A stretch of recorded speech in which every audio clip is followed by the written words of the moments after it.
Have you ever seen a joke just completely blow up? Today, we're going to dive into a recent controversy that, according to the source material we're analyzing, seems to reveal this deep and growing gap between Hollywood elites and the very audiences they're supposed to entertain. So, this really brings us to the big question, right? When does a joke actually cross a line? That's the question at the very heart of the material we're breaking down today, and it was all sparked by a single joke told on one of entertainment's biggest nights. Okay, so our source really kicks things off by zeroing in on this one specific, very public moment from the BET Awards, and it involves comedian Dion Cole. Now, according to the source, this wasn't just some off-the-cuff one-liner. No, it was actually framed as a mock prayer. And you can imagine, that was seen by many as not only sacrilegious, but also a really direct personal attack on a man named John Davidson.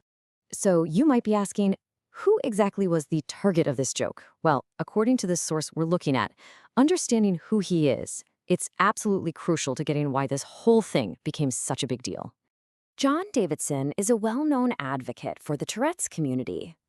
Now, the source material claims that something had happened at a recent award show he attended.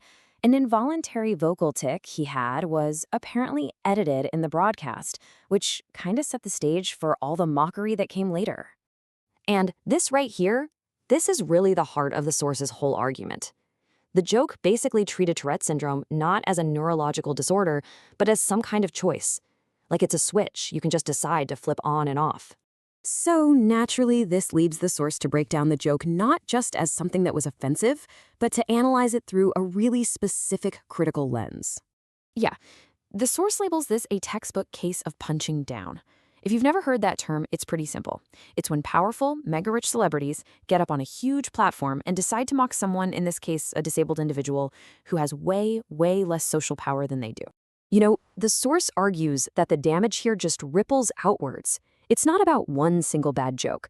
No, it's an act that they say normalizes bullying for any young people watching. It multiplies the pain for others out there with similar conditions, and it's seen as such an abuse of power that the source literally calls it flat-out evil. And to really drive home just how severe the backlash was, the source points to commentary from people like Piers Morgan, who didn't mince words. He straight up called the whole thing despicable. But here's where the source really zooms out. They argue this isn't just about one comedian or one bad joke. It's actually being presented as a symptom of something much, much bigger. A Hollywood that's become dangerously out of touch with reality. And to prove their point that this isn't just a one-off thing, the source brings up a totally different example of the celebrity-audience disconnect. This time, it involves a public plea for a boycott. So check this out. We have Tatiana Maslany, the actress from She-Hulk. She goes on social media and publicly calls for a boycott of the new Scream 7 movie. Why?